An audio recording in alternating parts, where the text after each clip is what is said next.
watu wako Bwana, oh walisifu jina lako, oh na wamama wakuone,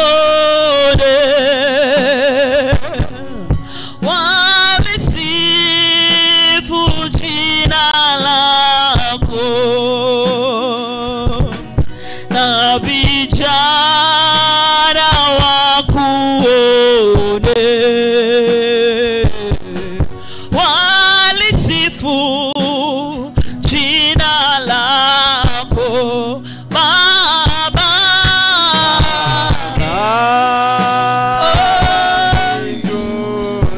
Tunakuinulia mikono yetu Bwana, nyosha watu wako wakujue wewe, watu wako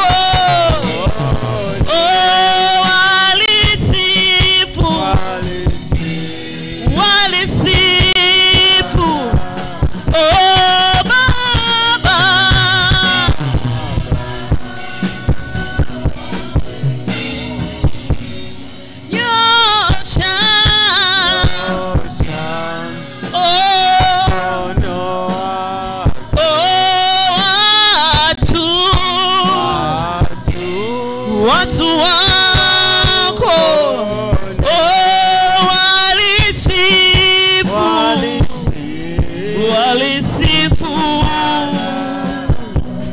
Inua tu mikono yako juu. Baba, hii ndio sadaka ya mioyo yetu.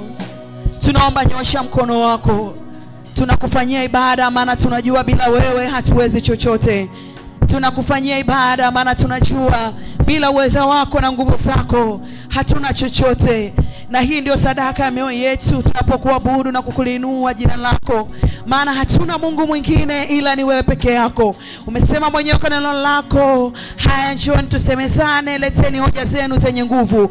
Baba, tumekuja, hoja zetu ni kukuabudu wewe, ni kukupenda, ni kukuheshimu, ni kuwa karibu na wewe, ni kutafakari uzuri wako, ni kutafakari wema wako, ni kutafakari fadhili zako, ni kutafakari huruma zako ambazo umefanya kwenye maisha yetu, ambazo umeachilia kwenye maisha yetu.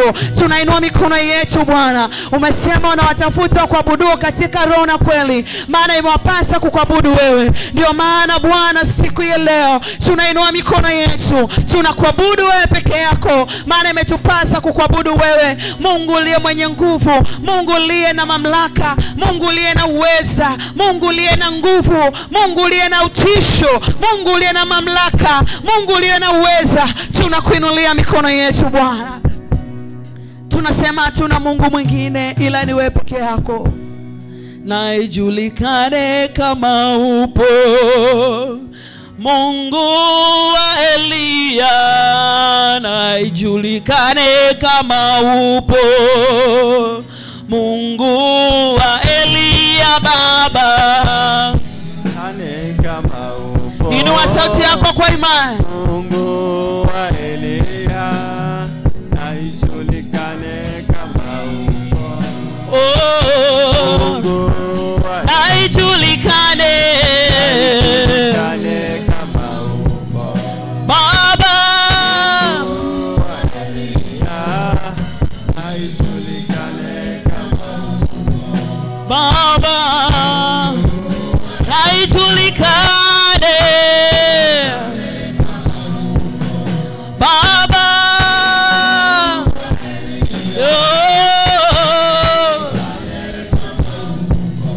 Baba, na ijulikane Baba.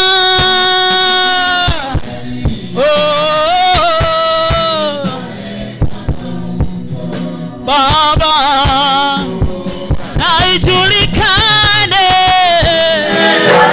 kama upo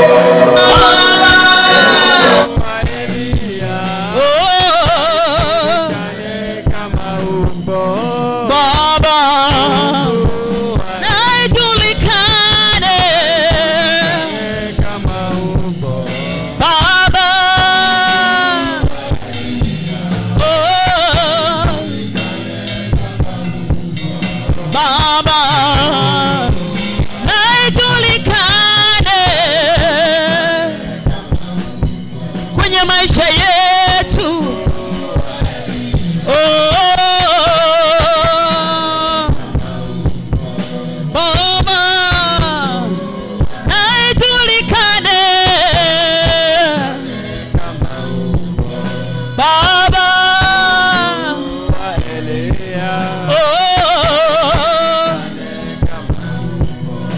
Baba naijulikane. Baba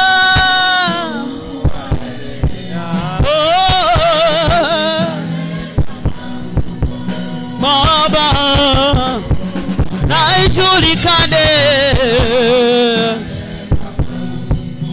Baba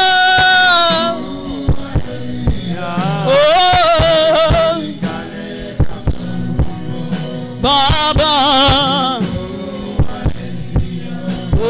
naijulikane kama upo Mungu wa Elia. Naijulikane kama upo Mungu wa Elia. Baba Baba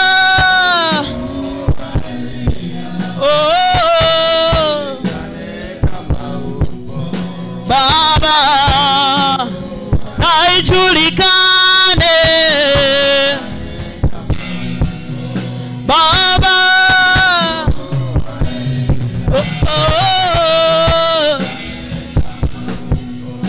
wewe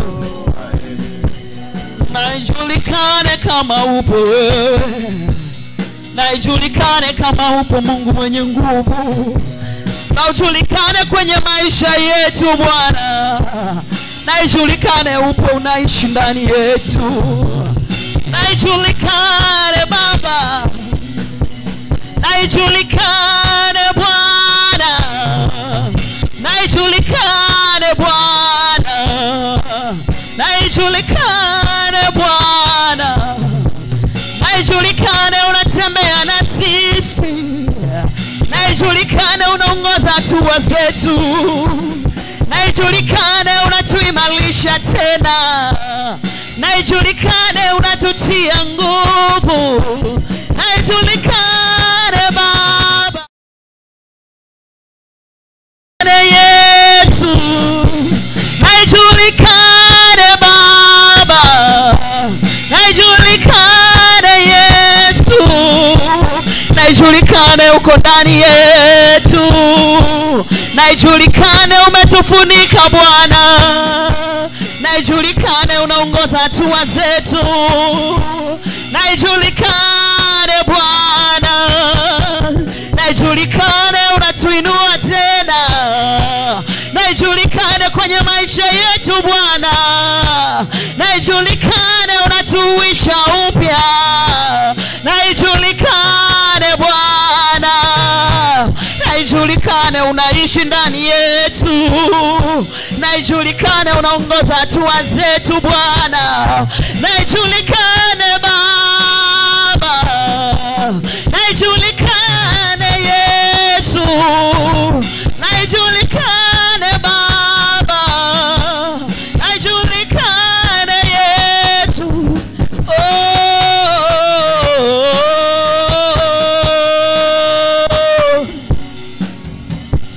Hakika kuna utukufu. Hakika kuna utukufu. Hakika kuna utukufu. Jehova yu hai. Inua sauti yako kwa imani. Baba Jehova. Hakika kuna utukufu. Hakika kuna utukufu. Hakika kuna utukufu. Jehova yu hai.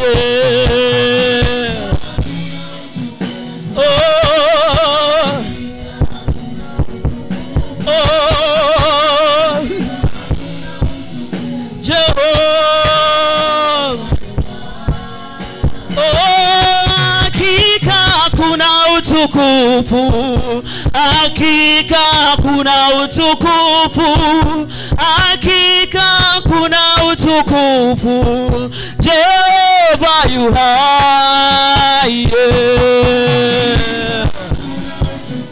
oh,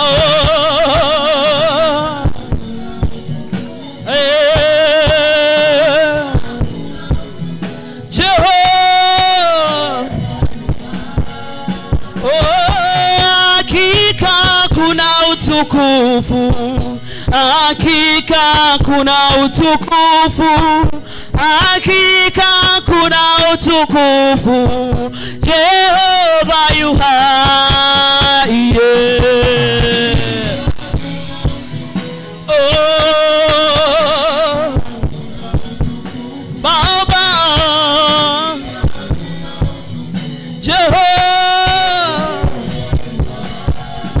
oh Jehova, imba Jehova, imba Jehova, imba Jehova, imba Jehova, leo Jehova, imba Jehova, kweli Jehova, imba Jehova.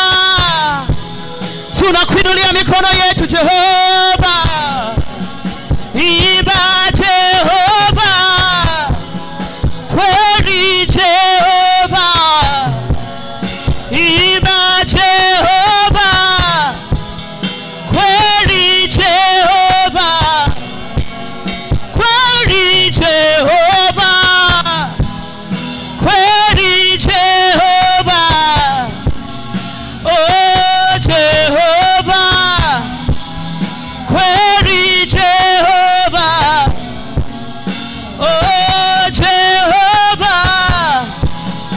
Imba kwa imani, sema Jehova yu hai, kweli Jehova, kweli Jehova, kweli Jehova, kweli Jehova. Tunampa sifa Jehova, kweli Jehova.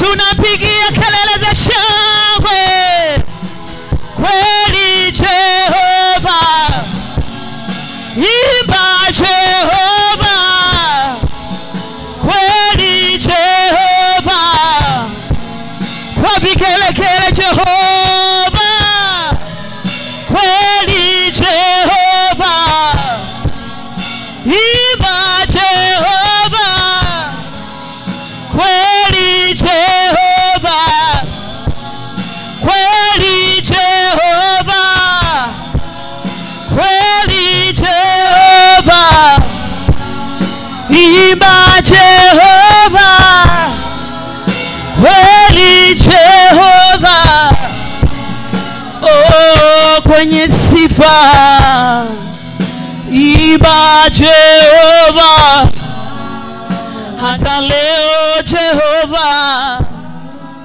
sema Jehova, tunamwamini sana yu hai, imba Jehova, tunamwadhimisha yu hai Jehova, say Jehova, yeah Jehova, oh Jehova, Jehova, kweli Jehova, kweli Jehova, kweli Jehova, kweli Jehova, kweli Jehova, kweli Jehova, oh, oh, oh. Kweli Jehova, Jehova Jireh, yu hai ndani yetu, kweli Jehova, tunakupenda yu hai Baba, tunakuheshimu wewe yu hai Baba, hatuna mwingine ila ni wewe Baba, hatuna mwingine ila ni wewe Bwana, hatuna mwingine ila ni wewe Bwana, hatuna mwingine ila ni wewe Bwana. Wacha ikawe manukato, maneno yetu ya manukato, nyimbo zetu siwe harufu nzuri.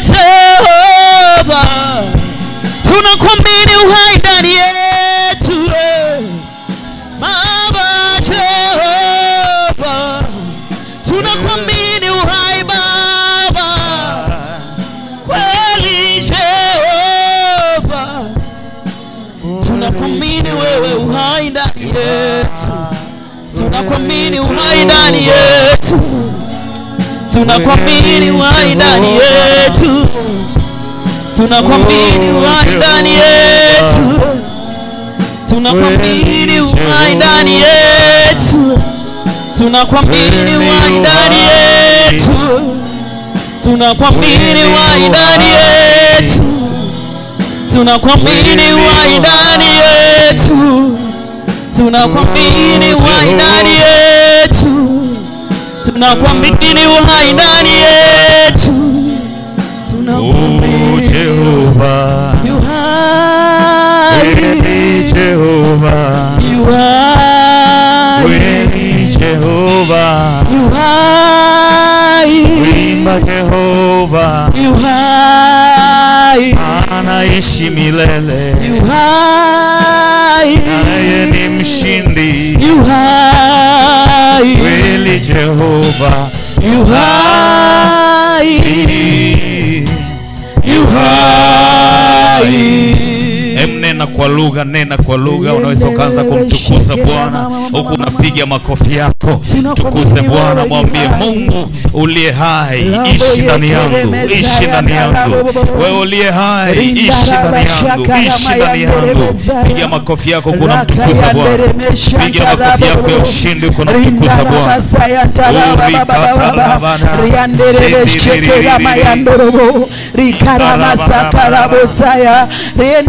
Shakara mama mayanderebe ribose yenderebe sia raka ya basa yandarabo rekerebe sayandaraba oh rabashandarabo rekerebe sayandaraba baba yandorobo sayanderebe sia baba yandarabo sayandarabo rekerebe saya rabashakara mama mama inderebe saya raboshekerebe sayandorobo Rabose yandarabo rikarabose riekereme siria yanderebe ribose yandarabo riekereme sayandirabo yandarabo sayandarabo rikoromo sayantirabo yakarama sayanderebe ribose yandarabo yakarama mama mama yanderebe shandarabo yakarama sayandirabo riekereme sayantirabo yandarabo siria baba yanderebe shandira bosaya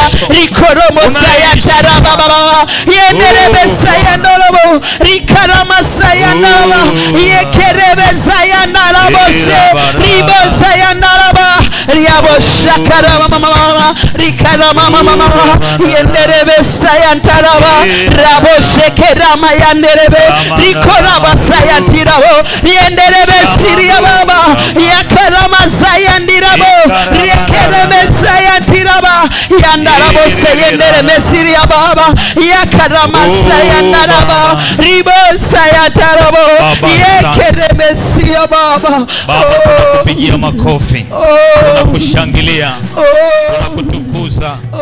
Wewe ni Mungu unaishi, uliyeshinda kifo na kaburi. Pokea sifa zote katika jina la Yesu Kristo. Nyosha mikono yako juu mbele za Bwana. Kumbuka leo ni siku ya ushindi. Kumbuka siku zote Yesu Kristo anaishi. Kwa nini tunashangilia? Kwa nini tunasherehekea Pasaka? Ni kwa sababu ushindi ulipatikana kwa njia ya ufufuo. Kama Yesu asingefufuka, tusingekuwa na ushindi wote. Kama Yesu angesulubiwa na asingefufuka, angekufa na asingefufuka, kungekuwa hakuna maana ya kusherehekea Pasaka. Lakini kuna ushindi mkubwa kwenye ishara ya ufufuo. Ufufuo ndio kila kitu. Maandiko yanasema kitabu kile cha Mathayo sura ya 27 kuanzia mstari wa 50 na kuendelea, nasema naye Yesu akiisha kupaza sauti tena kwa nguvu, akaitoa roho yake. Na tazama, pazia la hekalu likapasuka vipande viwili toka juu hata chini. Nchi ikatetemeka. Sema nchi ikatetemeka. Nchi ikafanyaje? Nchi ikatetemeka. Hiyo ni ishara ya kwanza. Nchi ilianza kutetemeka. Kuna tetemeko katika nguvu ya ufufuo. Kuna tetemeko, ili tetemeko linaweza likatikisa maeneo yote yaliyoshikiliwa. Sema amina. Amina. Iwe kuna makaburi yaliyokushikilia, nguvu ya tetemeko, nguvu ya ufufuo. Sema amina. Amina. Itikise maeneo yote. Amina. Itikise maeneo yote. Amina. Kanyaga chini, sema kwa jina la Yesu. Kwa nguvu ya ufufuo napeleka tetemeko, napeleka radi, ngurumo ziende kwa jina la Yesu Kristo. Peleka moto, peleka tetemeko kwa nguvu ya ufufuo. Kila chochote kilichoshikiliwa kitikiswe, kiachiliwe. Maadui walioshikilia, wameshikilia chochote cha kwako kizuri, tetemeko liende, vitikiswe, viachiliwe kwa jina la Yesu Kristo. Vitikiswe, viachiliwe. Kanyaga chini, tembea huko, unapiga, unaomba, tangaza. Naona nifuatilia kwa njia ya Facebook leo, ikiwa ni siku ya 3 ambao ndio siku ya ufufuo. Hebu omba, ungana nami katika maombi haya. Peleka tetemeko maeneo yote ambako umeshikiliwa, nyota iliyoshikiliwa, mahali ulikoshikiliwa. Nguvu ya upako ufufuo iende. Tetemeko lililotokea wakati wa ufufuo, tetemeko lililotokea liende katika ulimwengu wa roho. Shamandaraka tatata indiruku shapatarabaha. Tetemeko liende, tetemeko liende, tetemeko liende kwa jina la Yesu Kristo. Sema amen.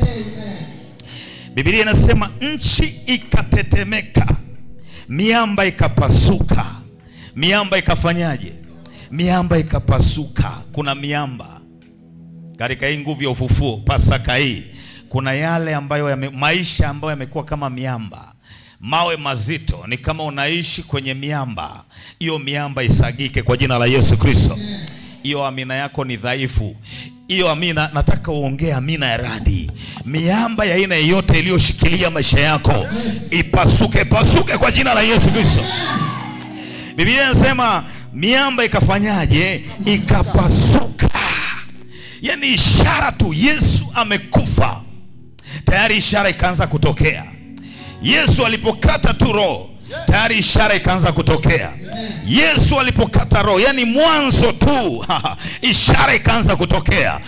Nchi inatetemeka, miamba inapasuka, miamba inapasuka. Ninatangaza miamba ipasuke mbele yako. Chochote ambacho kimekuwa kama mwamba mgumu kipasuke kwa jina la Yesu. Maisha ambayo ni kama mwamba mgumu upasuke kwa jina la Yesu. Ugumu wa maisha tunapasua hiyo miamba. Fiatuka, sema napasua, napasua. Miamba ipasuke, ipasuke. Shapa yako terekete.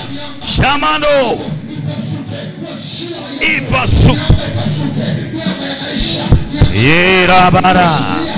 Miamba ya maisha magumu, miamba ya aina yote, miamba ya magonjwa ipasuke, pasuke. Miamba ya aina yote, miamba ya matatizo, miamba ya mateso ipasuke, ipasuke, ipasuke, ipasuke, ipasuke, ipasuke.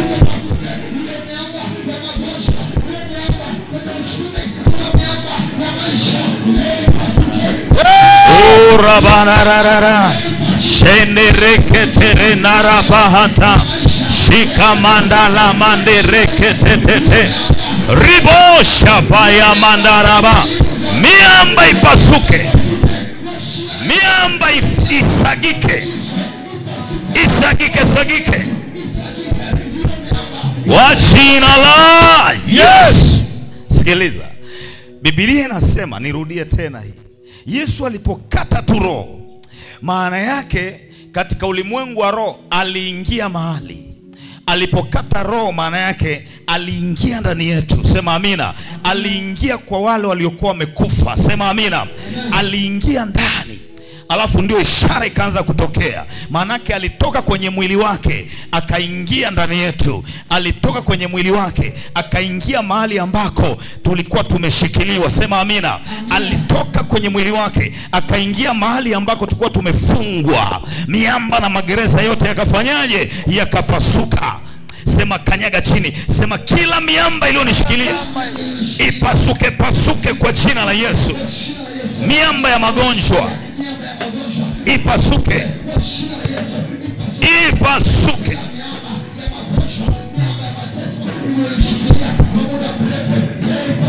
Sema ipasuke.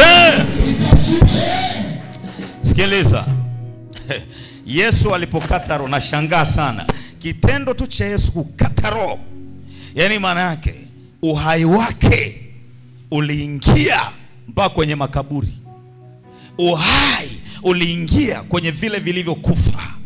Uhai uliingia mpaka kwenye makaburi. Maandiko yanasema makaburi yakafumuka. Makaburi yakafanyaje? Yakafunuka. Sema makaburi yafunuke. Ikainuka miili mingi ya watakatifu waliolala. Yesu alipokata roho akaingia ndani ya ile miili, makaburi yakafunuka, alafu ikainuka. Mungu akupe uhai mpya. Pokea uhai mpya kwa jina la Yesu. Ile nguvu ya uhai iliyotoka ndani ya Yesu, ile nguvu ya uhai ingie ndani yako mara 7. Sema ingie ndani yangu. Kanyaga chini, sema nguvu ya uhai ingie ndani yangu. Ninatangaza nguvu ya uhai, nguvu ya ufufuo ingie ndani yangu. Nguvu ya ufufuo ingie ndani yangu. Nguvu ya ufufuo. Urabarararara. Shekerererere. Raparabara. Shindarabanda. Ikarabaraba.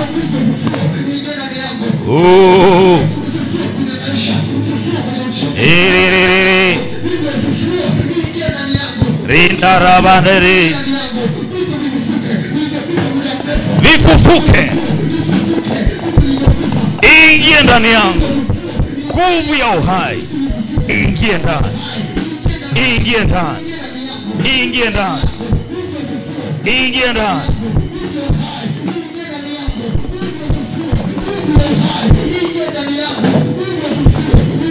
Karamandarabara. Katika jina la Yesu Kristo. Sema amina. Unanifuatilia kwa njia ya Facebook, fuatana nami katika maombi haya. Biblia inasema hivi, baada ya yule akida, nirudi tena pale juu, nao wakiisha kutoka makaburini mwao. Wakiisha kutoka wapi? Makaburini mwao. Baada ya kufufuka kwake, wakaingia mji mtakatifu, wakawatokea wengi. Baada ya nini? Anasema nao wakiisha kutoka makaburini mwao, baada ya kufufuka kwake. Baada ya kufufuka, yani Yesu alikata roho mpaka alipofufuka, hawa watu wakaingia. Kuna mahali Mungu amekuingiza katika ulimwengu wa roho. Baada ya nguvu ya ufufuo, kuna mahali Mungu amekuingiza kwenye ulimwengu wa roho. Kuna mahali umeingizwa mahali pazuri. Umetolewa kwenye makaburi, umeingizwa kwenye mahali pazuri. Umetolewa kwenye magonjwa, umeingizwa kwenye uzima. Umetolewa kwenye kufa, umeingizwa kwenye kuishi. Umetolewa kwenye kaburi, umeingizwa kwenye kuishi. Umetolewa kwenye kifo, umeingizwa kwenye uhai. Kanyaga chini, sema napokea nguvu ya uhai. Iwe ni damu iliyokuwa imechafuka, damu yako imesafishwa kwa nguvu ya ufufuo. Damu imesafishwa. Hakuna mgonjwa, hakuna maskini. Umetolewa kwenye umaskini, umeingizwa kwenye ubilionea. Umetolewa kwenye matatizo, umeingizwa kwenye raha. Umetolewa kwenye huzuni, umeingizwa kwenye kicheko. Umetolewa kwenye huzuni, umeingizwa kwenye kicheko. Ruka juu, sema nimeingia kwenye kicheko. Hebu ongeza changamko, ongeza changamko. Leo ni siku ya ushindi zaidi. Kama ulikuwa umekufa kiroho, kuna watu wengine walishakufa kiroho. Wengine maisha yao yanaonekana kufa. Unatembea lakini umekufa. Baada ya nguvu ya ufufuo, Yesu alipokata roho, aliingiza uhai wake ndani yetu. Alipofufuka, tumefufuka pamoja naye na tumeingia kwenye uzima pamoja naye. Tumeingia kwenye raha pamoja naye. Tumeingia kwenye uzima pamoja naye. Tumeingia kwenye utajiri pamoja naye. Tumeingia kwenye utukufu pamoja naye. Sema amina. Hey! Nani anaona? Nani anaona kuna nguvu ya ufufuo inaingia ndani yake? Nguvu ya ufufuo kama tetemeko, kama radi, kama tetemeko. Mchana huu nguvu ya ufufuo kama radi iingie kwenye biashara zako, iingie kwa watoto wako, iingie kwenye kazi zako, iingie kwenye kampuni yako, iingie kwenye maisha yako, iingie kwenye uchumi wako, iingie kwenye akaunti zako, iingie kwenye damu yako, iingie kwenye mwili wako, iingie kwenye nafsi yako. Pokea nguvu ya ufufuo mara 7. Unaotaota ndoto za kufa, hautakufa tena. Unaotaota ndoto za kufa, unajiona umekufa, si umezikwa. Biashara zinakufa, maisha yanakufa, ni kama umeibiwa, nyota imefichwa. Baada ya Yesu kufa na kufufuka, nyota yako imefufuliwa. Maisha yako yaliyokuwa yamekufa yamefufuliwa. Maisha yako yaliyokuwa yamekufa yamefufuliwa. Uchumi wako uliokuwa umekufa umefufuliwa.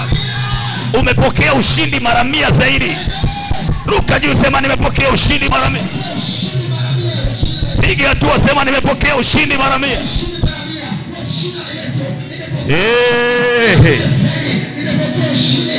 Shamandaraba Roboko satata.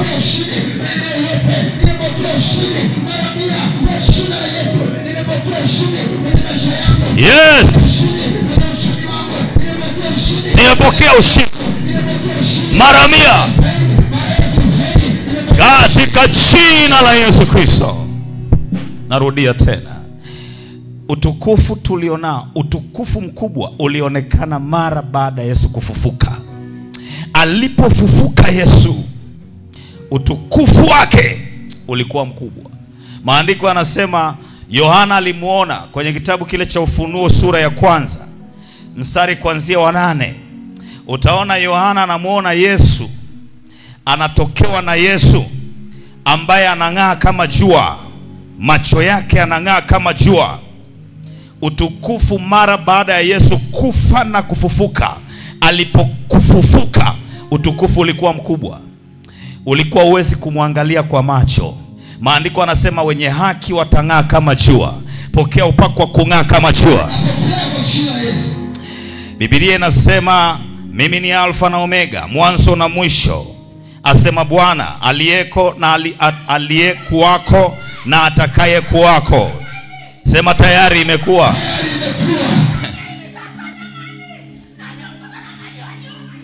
Unasikia huko? Rusha moto mara 5, mara ya 2, mara ya 3, mara ya 4, mara ya 5. Miungu lazima ife. Yesu aliyefufuka alitutoa mahali. Biblia inasema, sikiliza hapa, bado hatujawawashia vizuri. Hii ni mwanzo wa maombi haya mpaka siku 21. Sema amina. Bado moto unaendelea. Sema haleluya. Anasema mimi ni Yohana ndugu yenu na mwenye kushiriki pamoja nanyi. Emkaa kwenye kichako kidogo, nikuonyeshe kitu kikubwa sana hapa. Haleluya. Anasema mimi ni Yohana ndugu yenu na mwenye kushiriki pamoja nanyi katika mateso na ufalme na subira ya Yesu Kristo. Na alikuwa katika kisiwa kiitwacho Patimo kwa ajili ya neno la Mungu na ushuhuda wa Yesu. Na alikuwa katika roho. Katika hizi siku za maombi uwe katika roho. Uwe katika nini? Uwe katika roho. Sema niko katika roho. Anasema nalikuwa katika roho siku ya Bwana, nikasikia sauti kuu nyuma yangu kama sauti ya baragumu, ikisema, haya uyaonayo yaandike katika chuo, uyapeleke kwa hayo makanisa 7: Efeso na Simina na Pergamo na Thiatira na Sardi na Filadelfia na Laodikia. Nikageuka nione ile sauti iliyosema nami. Nilipogeuka niliona vinara vya taa 7 vya dhahabu, na katika vile vinara nikaona mfano wa mwanadamu amevaa vazi lililofika miguuni na kufungwa mshipi wa dhahabu matitini. Kichwa chake na nywele zake zilikuwa nyeupe kama sufu nyeupe, kama theluji, na macho yake kama mwali wa moto. Sema macho yake. Kama nini? Mwali wa moto. Huyu ni Yesu aliyefufuka huyu. Ulikuwa uwezi kumwangalia kwa macho. Ulikuwa uwezi kukutana naye kwa, uwezi kumwangalia macho. Anang'aa. Macho yake ni kama mwali, ni kama jua. Sema haleluya. Sema haleluya. Macho yake kama mwali wa moto, na miguu yake kama shaba iliyosuguliwa sana, kana kwamba imesafishwa katika tanuru, na sauti yake kama sauti ya maji mengi. Na alikuwa na nyota 7 katika mkono wake wa kuume, na upanga mkali wenye makali kuwili ukitoka katika kinywa chake. Ukitoka katika nini? Kinywa chake. Upanga mkali unaokata kuwili. Maneno ya kinywa chako, Mungu ameweka mamlaka hiyo. Ukitoa maneno, ukiamrisha chochote, ni upanga unaokata kuwili unatoka. Sema amina. Endelea hapo. Na uso wake kama jua. Kama nini? Jua ling'alo kwa nguvu zake. Angalia ushindi mkubwa sana. Kwa nini unaishi kwa hofu? Kwa nini uishi kwa hofu? Yesu baada ya kufa akafufuka. Angalia ushindi aliotupatia. Kumbuka alikufa kwa ajili yetu na akafufuka kwa ajili yetu. Hii yote sio kwa ajili yake. Sio tu kwa ajili yake. Ingekuwa kwa ajili yake haina maana yeye kuja duniani. Sasa anakuja nini?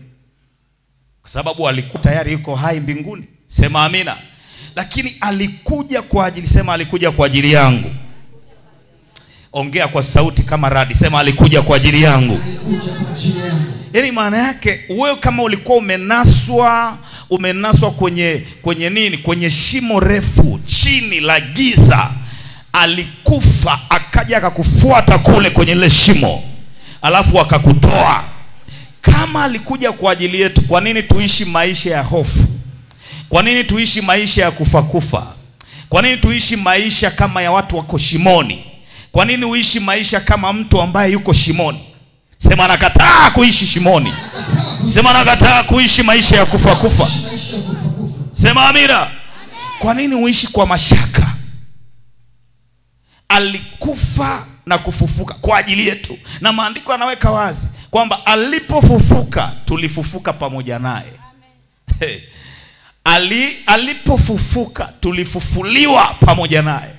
Na akatangaza, akasema ya kale yote yamepita, tazama yamekuwa mapya. Mwambie jirani yako, Yesu alikufa kwa ajili yetu. Alikufa kwa ajili yako. Kwa nini uishi kwa mashaka? Swali. Kwa nini uishi kwa huzuni? Kumbuka niliwafundisha kwamba mwanadamu alipofanya dhambi, Adamu alipofanya dhambi, tayari mauti iliingia ndani yake. Alipokula tu lile tunda, mauti ikaingia. Ile mauti ya Adamu ilikuwa imeanza rohoni. Mauti iliyoanza rohoni ni mbaya sana. kile kinachokufa kuanzia rohoni ni kitu kibaya mno. Ile mauti ilipoanza rohoni, Adamu aliishi miaka 930 ya kimwili, ndio akaja kufa kimwili sasa. Lakini alikufa kiroho mara tu baada ya kula tunda. Kwa mauti ikaingia. Biblia anasema kitabu kile cha Warumi 5 mstari wa 14, Warumi 5 mstari wa 14 kiendelea mpaka 15. Warumi 5 mstari wa 14 hadi 15. Warumi, umeshafika hapo? Anasema hivi, walakini mauti ilitawala tangu Adamu. Ilitawala tangu nini? Mauti ilifanyaje? Hebu ongea kwa sauti. Mauti ilitawala tangu nini? Tangu Adamu. Alafu mpaka nini? Mpaka Musa. Nayo iliwatawala hata wao wasiofanya dhambi, ifananayo na kosa la Adamu, aliye mfano wake yeye atakayekuja. Angalia, maandiko anasema mauti ilitawala tangu Adamu.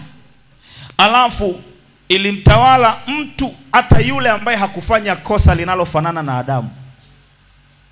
Lakini kwa sababu alifanya dhambi ile, mauti ilishaingia. Ilikuwa inatembea. Ndio maana katika kuishi alikuja Adamu kuiona mauti kwa mtoto wake. Anashangaa mtoto wake Kaini anainuka na muua. Ndio kwa mara ya kwanza damu ya kwanza inamwagwa katika ardhi ya mwanadamu na mwanadamu anakufa. Yaani mwanadamu wa kwanza aliye experience mambo ya kifo ni Abili. Ndio anainukiwa na ndugu yake, anauawa. Kwa nini anauawa? Kwa sababu amemtolea Mungu sadaka nzuri. Kwa sababu amemtumikia Mungu. Kwa sababu ameanza kumcha Mungu. Kwa sababu ameanza kurudisha ile nafasi ya uungu kwenye maisha ya familia ya Adamu. Lakini adui akainuka haraka ili kuua. Sikiliza. Mauti ya kiroho ni mbaya sana. Inaanza rohoni. Na inapokuwa rohoni inaangamiza vile vitu vya kiroho. Vile vitu ambavyo vinaweza vikakupa wewe uhai wa kuendelea. Vile ambavyo vinaweza vikakupa nini? Vikakupa uhai. Kumbuka rohoni kuna pande mbili. Rohoni kuna upande wa giza na kuna upande wa nuru. Kwa adui alivyoona kuna nuru inatokea kwa Habili. Habili sasa anaanza kuonyesha nuru ya kuanza kumcha Mungu. Ndiyo adui akainuka akamfyeka haraka, kwa sababu ile nguvu ya mauti ilikusudia kuua kile chochote kinachofanya kazi, kinachoinuka katika ulimwengu wa roho, ambacho kitatia nguvu, ambacho kitasababisha uhai. Huenda Habili angeendelea kuishi, angeendelea kuwepo, kuna uhai mpya wa mambo ya kiungu ungeendelea kutembea kwenye familia ya Adamu. Lakini maisha yale yalikuwa ni kama ya kipagani. Bado kulikuwa na shida baada ya Adamu kutolewa kwenye bustani ya Eden. Tuko pamoja? Maisha yalikuwa ni kama ya kipagani. Alipoinuka mtoto, mbegu nzuri ya kiungu, mbegu nzuri ambayo inamcha Mungu, kile kizuri. Angalia hivi, hata ndivyo ilivyo hata leo. Adui anachokifanya leo ni kuua kitu kizuri ambacho kinainuka ndani yako cha kukusaidia katika mambo ya kiroho. Ukiwa unamcha Mungu na kumpendeza Mungu, adui anakasirika. Anachotamani ni kuua maisha yako ya kiroho, usiendelee kufanya hicho tena. Na wakuta watu wengi, vita kubwa iko kwa wapendwa. Yaani vita kubwa iko kwenye eneo la kiroho. Upinzani mkubwa sana uko kwenye eneo la kiroho. Ni rahisi sana kufanya mambo mengine yote tu ya kipagani, usiwe na upinzani wowote. Lakini unapokuja kwenye swala la kiroho, la mambo ambayo yanagusa uhai, yanayosababisha uhai kwenye mambo ya rohoni, ndiyo mashetani yanainuka. Angalia Habili alipoanza tu kuinuka na kuanza kugusa mambo ya kiroho, kugusa maeneo ambayo yanaweza kusababisha yakafufua ile hali ya kumcha Mungu kwa Adamu, adui akainuka akamuua. Ile nguvu ya mauti inayotembea kazi yake ni kushambulia eneo la kiroho ambalo linakusaidia wewe kuwa na uhai. Na eneo la kiroho linalokusaidia kuwa na uhai ni eneo la upande wa nuru, upande wa Mungu. Tuko pamoja? Ndio unakuta mtu akianza tu kufuatilia mambo ya kimungu, mambo ya kiroho, akianza kuwa mtu ambaye anampendeza Mungu, anafuatilia mambo ya kiroho katika upande wa Mungu, tayari anaanza kupambana na vitu fulani, upinzani usio wa kawaida. Kumbe ule upinzani ndio ulianza tangu wakati wa Abili. Abili alipoinuka ametoa sadaka nzuri, tayari wakakasirika. Roho ya mauti ikaanza kunyemelea kuua. Kanyaga chini, sema kwa jina la Yesu, chochote kinachoua kitu kizuri ndani yangu kife kwa jina la Yesu. Kila nguvu mbaya inayoua kitu kizuri ndani yangu kufa kwa moto. Mbegu mbaya ya mauti iliyowekwa, iliyopandwa ndani yangu, inayoua maombi, inayoua kitu kizuri, ife kwa jina la.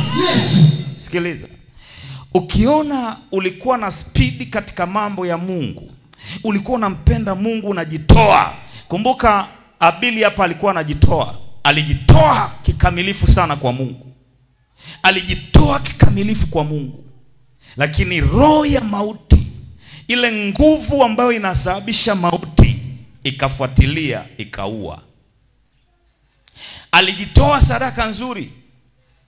Sasa hii yote katika eneo hilo linagusa maeneo yote ambayo wewe leo unaweza ukawa unajitoa katika mambo ya Mungu. Unamtolea Mungu, unajitoa kwenye kutumikia Mungu, unatoa sadaka zako, unajitoa kwenye maombi, unajitoa katika maeneo mengi ambayo unaojitoa. Angalia vile ambavyo adui hushindana, hupambana, husukuma ili kuua hicho kitu. Kuanzia sasa kwenye msimu wa Pasaka, usikubali kuuawa kwa jina la Yesu Kristo. Sema sitauawa kwa jina la Yesu. Sema roho yangu, kitu cha ndani hakitauawa kwa jina la Yesu. Sema fire mara 3, mara ya 2, mara ya 3. Nataka, ndio maana kwenye maombi haya ni maombi ya kufufua. Vingine vilisha ni kama vinataka kufa. Biblia inasema uwe mwenye kukesha, ukayafanyeje? Ukayafufue yale yanayotaka kufa. Kama kuna kitu kinataka kufa ndani yako, adui anataka kuua, tunapiga kwa jina la Yesu Kristo. Tunapiga hawa maadui kwa jina la Yesu. Sema fire mara 3, mara ya 2, mara ya 3. Biblia inasema nayajua matendo yako. Kitabu kile cha Ufunuo sura ya 3 kuanzia mstari anzia pale chini pale kidogo pale, utaona hapo anasema nayajua matendo yako, nimekupa mlango uliofunguliwa mbele yako, ambao hapana awezaye kufunga, kwa kuwa unazo nguvu kidogo, na umelitunza neno langu, wala hukulikana jina langu. Sema Roho Mtakatifu, chochote kilichojificha ndani yangu, kinachosababisha uharibifu, kinachoua kitu kizuri, hiyo nguvu ife kwa moto, ife kwa moto, ife kwa moto, ife kwa moto, ife kwa moto, katika jina la Yesu. 3 pale kuanzia mstari wa 1. Na kwa malaika wa kanisa lililoko Sardi andika, haya ndiyo anenayo yeye aliye na hizo roho 7 za Mungu na zile nyota 7. Na yajua matendo yako, ya kuwa una jina la kuwa hai. Angalia hapo sasa, una jina la kuwa nini? Hai. Nawe umefanyaje? Kuna watu wanatembea majina ni kama yako hai, lakini kuna nguvu ya mauti. Unaanzisha kitu kizuri, una jina la kampuni ni kama liko hai, ni kama jina linaonekana kubwa, una jina la cheti, yani nafasi yako ya cheti ulichonacho, CV ulionayo, CV ulionayo, jina ni kubwa la ile CV. Hata ukipeleka watu wanaogopa, wanasema huyu hatuwezi kumwajiri. Jina ni kubwa, engineer mkubwa, daktari mkubwa, si nani mkubwa, yani una jina kubwa. lakini limekufa. Hii ni roho ya mauti, ilianza kwa Adamu. Yani hicho kitu kimeuawa rohoni. Jina linakufa kuanzia rohoni. Nirudie tena hapa. Anasemaje? Anasema ya kuwa una jina la kuwa hai, nao umefanyaje? Umekufa. Jina la kuwa hai. Kuna watu wana majina mazuri. Mtu anaitwa Yohana, anaitwa nani? Anaitwa Petro, anaitwa nani? Lakini ni muhuni, ni mtu wa ajabu, anafanya vitu vya kufa. Ana jina zuri lakini matendo yake ni ya hovyo. Jina ni zuri, ulipewa la ubatizo, lakini maisha unayoishi ni ya kifo.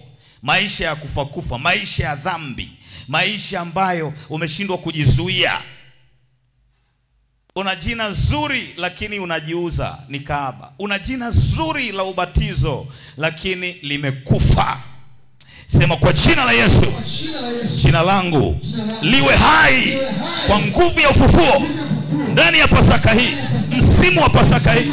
Majina yangu mazuri yawe hai kwa jina la jina la cheti cha jina la nini? Jina la vyeti vyako, CV zako. Ni jina kubwa lakini halikusaidii. Ni mtu ambaye una elimu kubwa lakini haikusaidii. Una jina kubwa lakini alifanyaje? Kwa nini halikusaidii? Ni kwa sababu limekufa. Una jina kubwa lakini halikusaidii kwa sababu limekufa. Kuna mahali ambako adui alianza kuona vile ambavyo jina lako linaanza kukua. Aidha ni jina la kibiashara, wewe ni mfanyabiashara, lakini jina alivyoona linaanza kukua, wakaua. Walianza rohoni. Ndio ile ndoto, unaanza kuota ndoto za ajabu. Mara uko kijijini, mara uko unafanya mitihani, mara uko shule ya msingi umevaa kaptula. Zile ndoto ukuelewa, kumbe ni ndoto za kuua jina. Kwamba usiishi sawa na level yako, usiishi sawa na jina lako. Kuna mtu ananifuatilia, ananisikiliza. Umekuwa unapambana kwenye kazi, unaenda huku na huku na huku, unashangaa, mbona nina CV nzuri lakini sipati kazi? Mbona nina sura nzuri lakini nashangaa watu wananichukia? Mbona nina kila kitu lakini nashangaa maisha ni mabaya, mabovu? Una sura nzuri, una jina zuri, una mji mzuri, lakini umekufa. Ndio shida iko hapo. Kwa nini? Kwa sababu kuna nguvu ya mauti. Ndio maana Yesu alijitoa, akafa ili atutoe kwenye umauti. Na wewe kuanzia sasa kwenye Pasaka hii, Mungu aingie ndani yako, Yesu aingie ndani yako, akutoe kwenye umauti kwa jina la Yesu Kristo. Jina, una jina lakini limefanyaje? Limekufa. Ni Mkristo, unaitwa Mkristo. Kuitwa Mkristo, Ukristo sio jina. Ukristo, kuitwa Mkristo sio tu jina, uishie kwenye jina. Ukristo ni nguvu. Je, una nguvu? Nguvu ya kutoka. Huo ndio Ukristo. Ndio maana nguvu ya kutoka ilipoingia kwa Waisraeli, walitoka Misri, hawakushikiliwa. Sema amina. Hiyo ndio tunajivunia. Ukristo ni nguvu. Sema napokea nguvu. Sema tena napokea nguvu mara 100. Ukristo ni nguvu. Yaani mahali ambako umeshikiliwa uwe na uwezo wa kutoka. Ukishikiliwa kwenye ugonjwa, hata kama ugonjwa huo ni wa hatari, uko ugonjwa wa hatari lakini haukuangamizi, maana yake umekuwa na nguvu ya kushinda. Sema amina. Uko kwenye shida fulani lakini haikuangamizi. Umeingia kwenye moto lakini haukuteketezi. Umeingia kwenye simba, umetupa kwenye kwenye shimo la simba, kwenye eneo la simba, lakini simba wamenyamaza, wamekuwa kama paka. Hiyo ndio nguvu tunaojivunia. Pokea nguvu hiyo kwa jina la Yesu Kristo. Yes. Ukristo ni nguvu. Ukristo, narudia tena, ni nini? Ni nguvu. Sio wewe ni Mkristo, sio ni mlokole, unanyolewa na wachawi, unachanjwa chale, wanakulisha loshoro, wanakulisha mpaka ugoro, unavuta bangi kwenye ndoto, lakini ni Mkristo kabisa. Unavuta sigara, yani umeokoka, lakini unaota ndoto unakunywa pombe. Una jina zuri, lakini hiyo ishara ya kulishwa hivyo vitu ni ishara ya kifo. Ni ishara kuna kitu kinauawa. Kuna mtu anashangaa ameokoka, lakini anashangaa anaota ndoto anavuta sigara.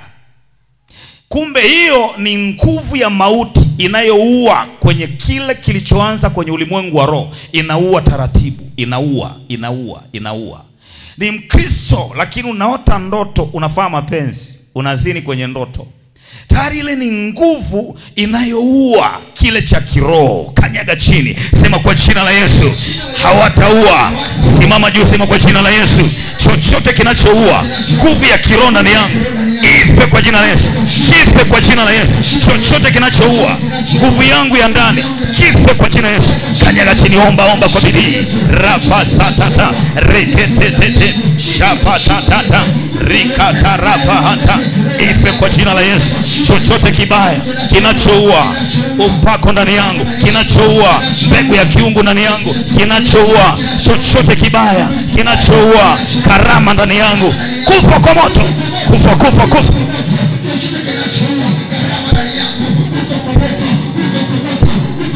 Oh shabarama ekererere, sema fire mara ya pili, mara ya tatu kwa jina la.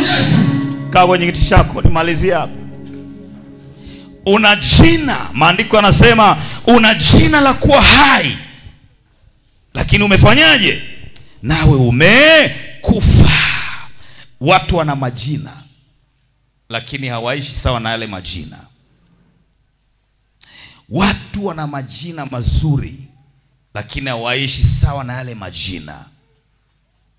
Watu unaweza ukawa na sali ukombozi hapa, lakini bado unashangaa maisha hayaendi vile. Yaani una jina zuri, lakini kama kuna kitu kimeuawa ndani, kama kuna kitu kimekufa ndani yako, lile jina linaweza lisikusaidie.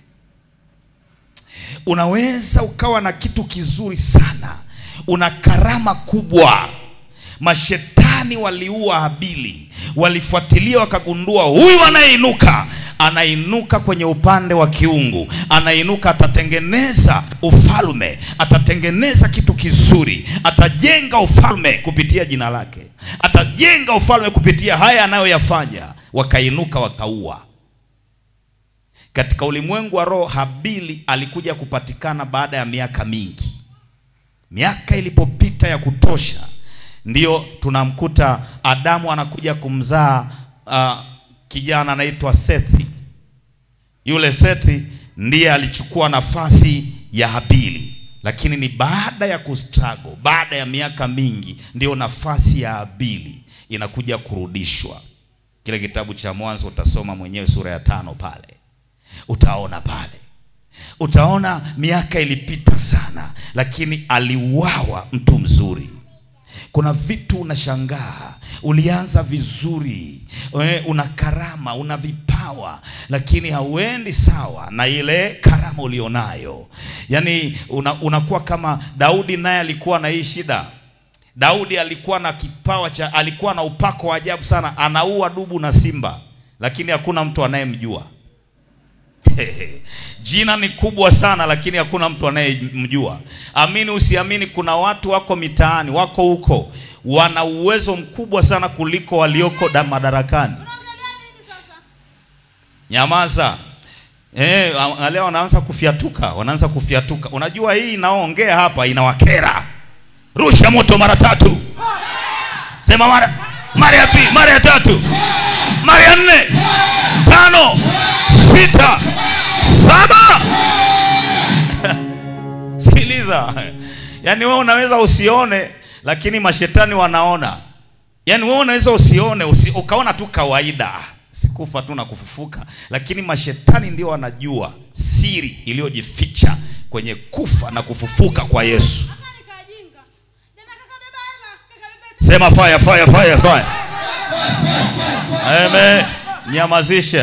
Bado hatujawashughulikia. Msituvuruge hapa. Sema amina. Sikiliza. Narudia tena. Unaweza ukawa na kipawa, unaweza ukawa na jina, lakini limefanyaje?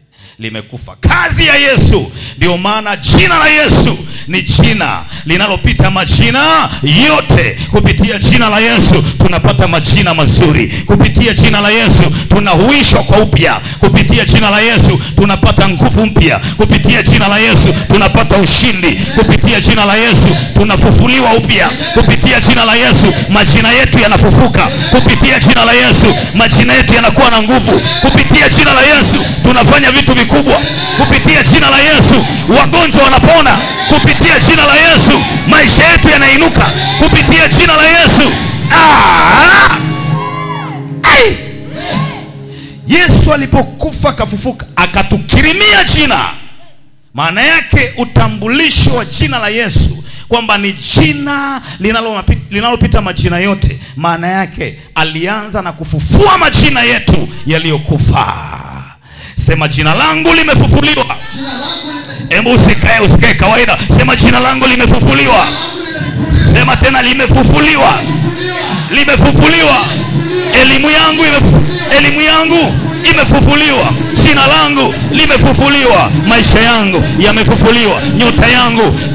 Nyota yangu, maisha yangu imefufuliwa.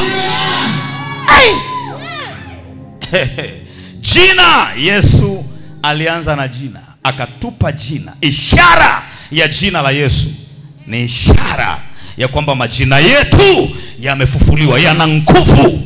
Kama kuna jina lilikufa, kama ulikuwa na jina zuri, una CV nzuri, una jina la kampuni nzuri, una jina la shule, una jina sio la nini, una jina nzuri, alafu lilikuwa limekufa, natangaza nguvu ya ufufuo iingie ndani hilo jina, ifufuke kwa jina la Yesu. Jina kuanzia leo, kwa nguvu ya ufufuo huu, ukitembea watu wataanza kukuona. Watu wataanza kukuona. Watu wataanza kukuona. Watu wataanza kukuona. Wakipita kwenye duka lako wataliona. Wakipita kwenye kampuni yako wataiona. Wakipita kwenye shule yako wataiona. Wakikuangalia wataona kampuni ndani yako. Wakikuangalia wataona ukurugenzi ndani yako. Wakikuangalia wataona nyota ndani yako. Wakikuangalia watasema huyu tunamtafuta, huyu ndiye anayetufaa. Huyu ndiye anayetufaa. Wataanza kukuona. Ulikuwa hauonekani, utaanza kuonekana. Ulikuwa hauonekani, utaanza kuonekana. Ulikuwa umefichwa, utaanza kuonekana. Jina lako lilifichwa, litaanza kuonekana. Jina lako lilifichwa, litaanza kuonekana. Karama yako ilifichwa, itaanza kuonekana. Karama ilifichwa, itaanza kuonekana. Karama ilifichwa, itaanza kuonekana. Tembea, sema karama iliyofichwa itaanza kuonekana. Karama iliyofichwa itaanza kuonekana. Karama iliyofichwa itaanza kuonekana. Kipawa kilichofichwa kitaanza kuonekana. Kipawa kilichofichwa kitaanza kuonekana. Shout. Karama iliyofichwa itaanza kuonekana. Shamandere kata. Rapa, endelea kuomba. Karama iliyofichwa itaanza kuonekana. Karama iliyofichwa itaanza kuonekana. Karama iliyofichwa itaanza kuonekana. Karama kipawa kilichofichwa kitaanza kuonekana. Kipawa kilichofichwa, jina la kipawa linaanza kuonekana.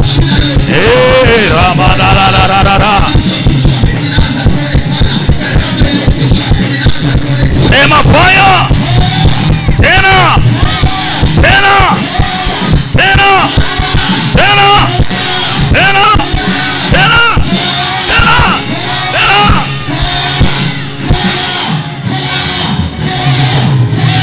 Amen. Ukiwa leo ni siku ya ushindi, usikae kawaida. Ninapoongea namna hii natamani nione unalipuka. Hii sio ibada ndogo. Hii ndio ibada kubwa kuliko zingine zote. Narudia tena. Jumatatu ya leo. Ushindi wa nguvu ya ufufuo. Jina lililokuwa limekufa litaanza kuonekana. Kuna watu ambao wengine waliwapa simu wakazipoteza, yani watu wazuri. yani jina lilishafutika kwenye simu zao, ghafla wataanza kukutafuta kwenye simu. Wataanza kuona jina lako. Ulipeleka barua za kazi, jina likatupwa kwenye draw, wala halionekani. Nataka nikuambie, baada tu ya bosi kufungua draw, mkono wake wa kwanza atagusa hiyo barua yako. Atasoma jina lako na ataanza kukupigia simu, pokea upako ghafla kwa jina. Kuna kitu kizuri kuna kitu kizuri ulikuwa ukipata miaka 2 iliyopita, lakini ni kama jina lilifichwa, hauonekani. Ni kama yule aliyekuwa na kutafuta hakuoni tena. Ni kama umepotezwa hivi. Ni kama mtu ambaye jina lilikufa, lakini jina lako jina lako linaanza kuonekana. Linaanza kuonekana. Linaanza kuonekana. Jina lako linaanza kuonekana. Jina lako linaanza kuonekana. Kwenye kampuni yako linaanza kuonekana. Utaanza kuona watu kutoka mbali wanaanza kukufuata. Watu wataanza kuiona nyota ya jina lako. Wataanza kukufuata. Wataanza kukufuata. Wataanza kukufuata. Watafutwa kutoka mbali. Wataanza kukufuata. Jina lako lianze kuonekana. Shandaramanderekete. Kwa jina la Mungu atakupa uwezo wa kucreate. Atakupa uwezo wa kubuni. Adamu kabla ya dhambi alikuwa na uwezo wa kutoa jina, na lile jina likawa na nguvu. Adamu alikuwa na nguvu ya ajabu.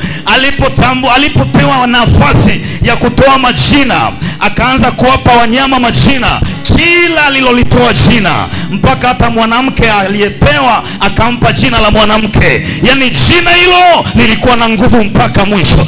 Jina hilo liliendelea. Mungu arejeshe ile Eden iliyokuwa imepotea kwa nguvu ya ufufuo. Irejeshwe mara 100. Irejeshwe mara 100. Uwezo uliopotea urejeshwe mara 100. Uwezo uliokuwa umepotea urejeshwe mara 100. Pokea uwezo huo kwa jina la Yesu.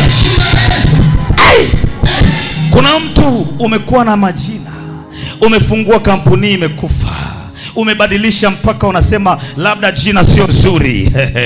Mungu akupe uwezo, jina lako hilo lianze kutamba kimataifa, lipande kwa spidi. Yesu aliyefufuka alikirimiwa jina lipitalo majina yote, ishara ya kwamba majina yetu yamefufuliwa. Tulikuwa na majina yaliyokufa, sasa majina yetu sema yamefufuka. Usa watu 5, waambie majina yako yamefufuka kuanzia leo. Kuanzia leo. Kuanzia leo. Wewe sio mtu wa kawaida. Majina ya watoto wako, wengine ni wakurugenzi wakubwa, wengine ni marais, wengine ni mawaziri, hawatakuwa na jina la kufa tena. Sema tayari. Wewe sio mdogo baada ya hapa. Wewe sio mdogo baada ya hapa. Shout fire. Tuko kwenye kipengele cha jina. Nimalizie hapa. Kaa kwenye chako nimalizie hapa. Sema asante Yesu. Anasema na jina la kuwa hai na wamekufa. Uwe mwenye kukesha, ukayaimarishe mambo yaliyosalia yanayotaka kufa. Uwe mwenye kufanyaje? Uwe mwenye kukesha. Kuanzia leo kwenye upako huu wa Pasaka, baada ya kupewa jina, baada ya kuhuishwa sasa kwa upya, usiache tena wakazima, usiache tena wakaua. Biblia inasema uwe mwenye kukesha, ukayaimarishe. Maana yake kuimarisha, maana yake ni kutia nguvu. Kuimarisha maana yake ni kutia nguvu. Yani ni mambo yaliyosimama lakini yanapaswa yaimarishwe. Unaweza ukaweka nguzo lakini unapaswa uimarishe.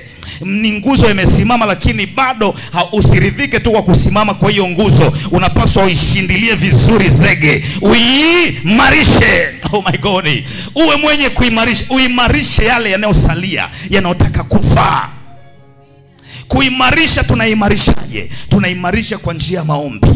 Tunapoendelea na mikesha ya maombi, tunapoomba asubuhi, mchana, jioni, usiku, tunapoendelea kuomba, tunaimarisha yaliyokufa. Kuna kitu kilikuwa kinakufa ndani. Adui alikuwa anaua maombi, alikuwa anaua uamsho, alikuwa anaua wito, alikuwa anaua utumishi ndani yako, alikuwa anaua kitu cha kiungu ndani yako, alikuwa anaua mbegu nzuri ndani yako. Sasa unapoomba unaimarisha, unaimarisha, unaimarisha. Pokea upako wa kuimarisha kwa jina la Yesu. Usikae tu kawaida. Baada ya Pasaka hii usikae tu kawaida. Ukiona kuna vitu ni kama viliuawa, sasa umeanza kupata ufahamu kwamba hivi lazima vifufuke, usilale. Usilale. Mwambie jirani yako usilale. Uwe mwenye kufanyaje? Kukesha. Wangapi wako sasa macho? Uko macho. Uwe mwenye kufanyaje? Mambo hayawezi kurise, hayawezi kufufuka tu, hayawezi kutembea hivi hivi, hayawezi kuendelea kuwa hai hivi hivi. Hata moyo haujawahi kusimama tangu tumezaliwa, tangu tumetungwa mimba ndani ya matumbo ya mama zetu. Moyo haujawahi kusimama, unapiga tu. Madaktari wanapiga nini? Wanapima moyo wa mtoto unadunda, wanasema yes, mtoto yuko hai. Yuko hai. Mpaka leo bado unaendelea kufanyaje? Moyo haujawahi kusimama. Siku umesimama ndio wanasema mtu amefanyaje? Nini? Ataki ya moyo. Amepata nini? Ataki ya moyo, amepata shida, ndio mtu anakata moto. Lakini moyo hujawahi kusimama. Ndivyo ilivyo na maombi, hayapaswi yasimame. Katika kumtafuta Mungu upaswe kusimama. Katika kuchochea kwa kumtafuta Mungu kwa mikesha, kwa maombi upaswe kusimama. Usinyamaze, usiache. Siku unaacha ni kama unaacha mapigo ya moyo yasimame. Lakini unapoendelea, oh my God, unapoendelea kumtafuta Mungu, unapoendelea kuomba, unapoendelea kumtumikia Mungu, unafanya moto wa uhai uendelee kulipuka ndani yako. Pokea moto wa uhai mara 7. Sema amina. Kuna mtu ananitazama, upo hapo, miguu yako imevimba, kuna shida kwenye miguu. Gusa hiyo miguu na malaika anaondoa, anafuta uvimbe. Hizo vimbe sio za kawaida, ni matatizo ambayo yamepandikizwa. Umekaa hapo unaangalia, ninaamuru miguu hiyo ifunguke kuanzia saa hii. Utiwe nguvu, anza kutembea. Na huo uvimbe ufutike ghafla. Piga hatua hapo hapo ulipo, anza kutembea. Sema asante Yesu, nimeachiliwa. Amen. Pesu makofi, tayari mtu anafunguliwa. Sema haleluya. Kuna mtu mwingine umekuwa na shida ya sikio moja. Naona sikio linapona sasa hivi. Unayenitazama, sikio lako moja ni kiziwi, linanguruma, lina shida ya kutosikia. Kuna kitu kiko hapo kinaondoka hivi ninavyoongea ghafla. Tayari uponyaji huo.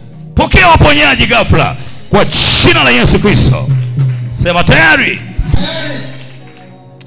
Mwingine unanisikiliza, naona unayenifuatilia, umepitiliza siku za kujifungua. Ninatangaza kuanzia sasa, ndani ya siku 2 kuanzia leo, unapakata mtoto wako. Pokea upako wa kujifungua ghafla. Uchungu uanze kuchochea sasa hivi, na moto, nguvu ya upako wa Roho Mtakatifu ianze kufanya kazi na upakate mtoto wako. Tayari, sema amina. Shout haleluya. Kuna mtu umekuwa na hasara za mara kwa mara. Hizo hasara tunazistopisha. Chochote unachokifanya hautakuwa na hasara tena. Kwa jina la Yesu. Tumbo la uzazi la mwanamke unayeniangalia limefufuka. Pokea uponyaji ghafla kwa jina la Yesu. Sema amina. Sikiliza, nataka tumalizie maombi leo, ikiwa ni siku ya nguvu ya ufufuo mkubwa sana. Nataka uombe unapomalizia maombi haya, uombe kwa nguvu zako zote, upeleke hii nguvu maeneo yote. Jina lilokuwa limekufa lifufuke, duka lilokuwa limekufa lifufuke, maisha yaliyokuwa yamekufa yafufuke. Ukianza na maisha yako ya kiroho, yale ambayo unatambua kabisa ni kama kuna mambo yalikufa, maombi yalikufa, kuna vitu vya ndani vilikufa, kuna uamsho ulikufa, unaanza kuomba. Na unayetufuatilia unaendelea kuomba, wewe unafahamu nini